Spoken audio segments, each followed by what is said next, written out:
Doctor Shyamaprasad Mukhopadhyay স্মৃতিপক্ষ উপলক্ষে পুটিমারি উচ্চ বিদ্যালয়ে স্বেচ্ছায় রক্তদান শিবির। ডক্টর শ্যামাপ্রসাদ মুখোপাধ্যায় স্মৃতিপক্ষ উপলক্ষে শুক্রবার দিনহাটা মহকুমার বড়নাচিনা এলাকার পুটিমারি উচ্চ বিদ্যালয়ে এক স্বেচ্ছায় রক্তদান শিবিরের আয়োজন করা হয়।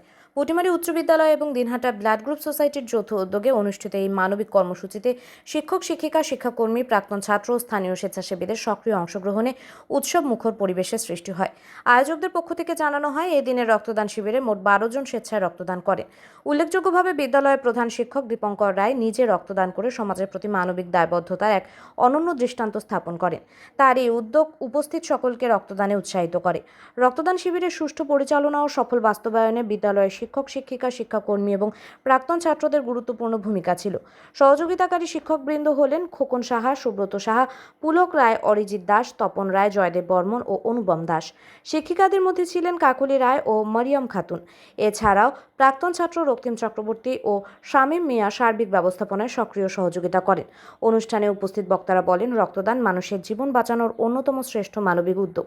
সমাজে স্বেচ্ছায় রক্তদানের গুরুত্ব সম্পর্কে সচেতনতা গড়ে তুলতে এই ধরনের কর্মসূচি অত্যন্ত তাৎপর্যপূর্ণ। ভবিষ্যতেও এই ধরনের সামাজিক ও মানব কল্যাণমূলক উদ্যোগ অব্যাহত রাখার প্রত্যয় ব্যক্ত করেন আয়োজকরা। এই মহতী উদ্যোগকে ঘিরে বিদ্যালয় চত্বরে উৎসাহ উদ্দীপনার পরিবেশ সৃষ্টি হয় এবং স্থানীয় বাসিন্দারা আয়োজকদের এই মানবিক প্রচেষ্টার ভূয়সী প্রশংসা করেন। স্যার, আপনার নামটা জানতে পারি? দীপঙ্কর রায়। আপনি কি রক্ত এই প্রথমবার দিলেন? না, একবার দিয়েছি। অনুপম দাস। আচ্ছা আচ্ছা, আপনি কি রক্তটা এই প্রথম দিলেন নাকি এর আগের বার? দিয়েছি।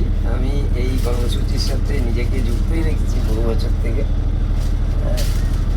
রক্ত দিয়ে সত্যি সত্যি খুব অন্যরকম একটা গর্ব অনুভব হয়। এই মুহূর্তেও সেটা হচ্ছে, মাত্রই আমার রক্তটা নেওয়া হলো। এইবার নিয়ে কতবার মোট রক্ত দান করলেন আপনি? এক্স্যাক্টলি তো মনে নেই, এই মুহূর্তে দিয়েছি। রক্তদানের অভিজ্ঞতা সম্পর্কে দুই একটা কথা বলবেন কি?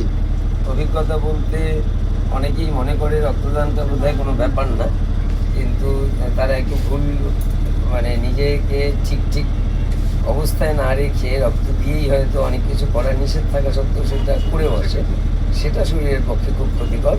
আমি আমার চোখের সামনে একদম ইয়ং ছেলে ব্লাড দিয়ে বেশি বাড়াবাড়ি করতে করতে একদম দাঁড়ানোর থেকে নিচে পড়ে গেছে, এটা দেখেছি।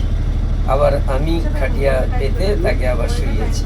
সেই জন্য সেগুলো আমরা এগুলো আর কি অভ্যস্ত দেখে, সেই জন্য সেগুলো নিয়ম মেনেই রক্তদানটা করা উচিত। ঠিক আছে, ঠিক আছে, থ্যাংক ইউ। আপনার নাম কি দাদা? আমার নাম পুলক রায়। আপনি কি রক্ত এই প্রথম দিলেন না এর আগেও দিয়েছেন? এর আগে দিয়েছি, 3বার দিয়েছি। রক্তদানের অভিজ্ঞতা সম্পর্কে দুই একটা কথা বলুন। অভিজ্ঞতা খুবই ভালো। এই গাড়িতে এই পাইনিয়ার ক্লাবের আগের বছর দিয়েছিলাম। ইয়েটা খুবই ভালো। এর আগে হসপিটালে দুবার দিয়েছিলাম, কিন্তু তখন মানে ওখানকার একটু ইয়েটা খারাপ ছিল, এক্সপিরিয়েন্সটা খারাপ, সময়ও বেশি লেগেছিলো। কিন্তু এখানে গাড়িতে এর আগের বারও দিয়েছিলাম, খুব তাড়াতাড়ি এবং ভালো মতো হয়েছিল। রক্তদান দেওয়ার পর ভালোই লাগে, মানসিক শারীরিক। ডক্টর শ্যামাপ্রসাদ মুখোপাধ্যায়ের জন্মদিন এর পক্ষকাল উপলক্ষে দিনহাটা পুটিমারি হাই স্কুল আয়োজক হিসাবে এবং দিনহাটা ব্লাড গ্রুপ সোসাইটির পক্ষ থেকে এই রক্তদান শিবিরের আয়োজন করা হয়েছে। তো ডক্টর শ্যামাপ্রসাদ মুখোপাধ্যায় সম্পর্কে দুই একটা কথা বলুন। শ্যামাপ্রসাদ মুখার্জি তো আমাদের তার ইতিহাসকে যেভাবে আমাদের মানে পশ্চিমবঙ্গবাসীর থেকে যেভাবে লুকিয়ে রাখা হয়েছিল, মানুষ জানে না, তার সম্পর্কে জানতে পারেনি এতদিন। এখন সেই জিনিসগুলো সময়, এখন সেই জিনিসগুলোকে মানুষ তুলে ধরার সময় এসেছে। মানুষ জানুক তার অবদান সম্পর্কে। আজকে পশ্চিমবঙ্গবাসী যে আমরা যে আছি, আমাদের অবস্থাটা যে বাংলাদেশের মতো হয়ে যায়নি, হ্যাঁ, তার পিছনে যে শ্যামাপ্রসাদ মুখার্জির যে অবদান, তার যে আমাদের জীবনের মধ্যে পশ্চিমবঙ্গবাসীর মধ্যে যে একটা বড় ভূমিকা কতটা, সেটা আজকে মানুষকে জানতে হবে, জানাতে হবে। সরকারের এই জন্য যে 15 দিন ব্যাপী একটা প্রোগ্রামের একটা সরকার একটা সিদ্ধান্ত নিয়েছে, হ্যাঁ, সিদ্ধান্ত নিয়েছে। সেখানে আমরা বিভিন্ন রকমের কার্যকলাপের মাধ্যমে বিভিন্ন রকমের সাংস্কৃতিক অনুষ্ঠান, এই ধরনের প্রোগ্রামের মধ্য দিয়ে আমাদের শ্যামাপ্রসাদ মুখোপাধ্যায়ের তার অবদান, তার আদর্শ, তার চিন্তাভাবনাগুলোকে ছাত্রছাত্রীদের কাছে তুলে ধরা এবং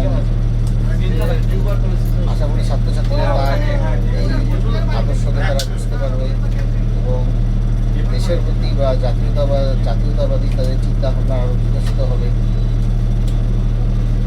এই আশা আছে। এই রক্তদান শিবিরে অংশগ্রহণ করার জন্য আপনাকে অসংখ্য ধন্যবাদ। আপনার নামটা কি দাদা? খোকন সাহা। আচ্ছা, এই রক্ত এইবার কি প্রথম না এর আগেও দিয়েছেন? এর আগেও দিয়েছি, এই নিয়ে 4 বার।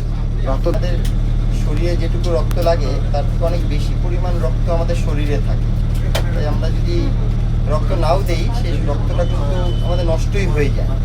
তাই যদি আমরা রক্ত দিই তাহলে আমরা যেমন একজন মানুষকে বাঁচাতে পারছি, আবার উল্টা দিক থেকে রক্ত যেহেতু অনবরত একটা সৃষ্টি প্রক্রিয়ার মধ্যে দিয়ে আমাদের দেহ এগিয়ে যায়, তাহলে নতুনভাবে রক্ত তৈরি হতে পারে, আর নতুন তৈরি হবে তা শরীরের জন্যও ভালো। তাই রক্ত দিয়ে আমি যে অন্য মানুষকে উপকার করছি এমনটা নয়, নিজের শরীরের জন্যও সেটা খুব ভালো এবং রক্ত দেওয়ার পর মানুষ সেটা বুঝতেও পারে। আচ্ছা, আজকের এই রক্তদান শিবিরের আয়োজক দিনাটা পুটিমারি হাই স্কুল উচ্চ বিদ্যালয় হাই স্কুল আর দিনাটা ব্লাড ব্যাংক সোসাইটির সহযোগিতায় আয়োজন করেছে ডক্টর শ্যামাপ্রসাদ মুখার্জির জন্মদিন বা জন্মদিন উপলক্ষে। তো এই সম্পর্কে আপনি দু একটা কথা বলুন। হ্যাঁ, শ্যামাপ্রসাদ মুখার্জির যে ইতিহাস ভারতবর্ষের ক্ষেত্রে বাঙালি জাতিকে বাঁচানোর জন্য তিনি যেভাবে বাঙালির এক নিজস্ব হোমল্যান্ড তৈরির চেষ্টা করে শেষে সফল হয়েছে, কিন্তু দুর্ভাগ্যের বিষয় ভারতবর্ষের নোংরা রাজনীতির কারণে শ্যামাপ্রসাদ মুখোপাধ্যায়ের সে জীবনী বাঙালিকে জানতে দেওয়া হয়নি। এটা খুব দুঃখের। আজ যে শ্যামাপ্রসাদ মুখার্জি এই ভারতবর্ষের বা পৃথিবীর সব থেকে বড় রাজনৈতিক দল বিজেপি, ভারতীয় জনতা পার্টি, তার সৃষ্টিকর্তা তিনি, আর সেই পশ্চিমবঙ্গে এই দলটিকে প্রতিষ্ঠা করার জন্য প্রায় 73 বছর অপেক্ষা করতে হলো। তাই পশ্চিমবঙ্গবাসী খুব খুশি সেই শ্যামাপ্রসাদ মুখার্জির সেই স্বপ্ন সার্থক করতে পেরে। যে আজ যেন যে শ্যামাপ্রসাদ মুখার্জি স্বপ্ন দেখেছিলেন যে বাঙালি হিন্দুদের নিজস্ব এক হোমল্যান্ড দরকার, সেই স্বপ্ন যেন এই 2026-এ সফল হলো। তাই তার যে স্বপ্নকে সফলতা দান করতে এসে পারে আমরা বাঙালি হিসেবে গর্বিত, এবং তার জন্ম এবং মৃত্যু দিবস উপলক্ষে পশ্চিমবঙ্গ সরকার যে এক পক্ষকাল ব্যাপী যে অনুষ্ঠানের আয়োজন করেছে আমরাও তাতে শরিক হতে পেরেছি এবং রক্তদানের মাধ্যমে তার সেই ভাবধারা চিন্তাধারা আমরা মানুষের মধ্যে ছড়িয়ে দিতে চাই। আমরা চাই শ্যামাপ্রসাদ মুখোপাধ্যায়ের জীবনী মানুষ জানুক, যাতে বুঝতে পারে এক অমূল্য রতনকে আমাদের কাছ থেকে সরিয়ে রাখা হয়েছিল কিসের ভয়ে। যে প্রকৃত ইতিহাস জানলে অনেক মানুষের মুখোশ খুলে যাবে। ভাবতে অবাক লাগে এই মানুষটি 376 ধারা লোপ যাতে 370 ধারা যাতে লোপ হয় সেই সময় চেষ্টা করেছে, যেটা আমাদের প্রধানমন্ত্রী 2 বছর আগে সম্পূর্ণ করল, এবং পরবর্তীকালে তিনি সে 370 ধারা লোপ করবার জন্য আইন ভঙ্গ করে জম্মু কাশ্মীরে যায়। সেখানে পারমিট নিতে হতো, পারমিশন না নিয়ে যায় এবং ফারুক আবদুল্লাহ তাকে জেলবন্দি করে এবং সেখানে রহস্যজনকভাবে মৃত্যু হয়। এই যে এত ইতিহাস, এই ইতিহাস আমাদের কাছ থেকে লুকিয়ে রাখা হয়েছিল। তাই আমরা বাঙালি হিসাবে চাই শ্যামাপ্রসাদ মুখোপাধ্যায়ের জীবনী, তার কর্মবৃত্তান্ত দিক দিগন্তে ছড়িয়ে পড়ুক এবং রক্তদানের মাধ্যমে পুটিমারি স্কুল আমরাও সে অনুষ্ঠানের শরিক হলাম। এই রক্তদান শিবিরে আপনার অংশগ্রহণের জন্য আপনাকে অসংখ্য ধন্যবাদ। ধন্যবাদ।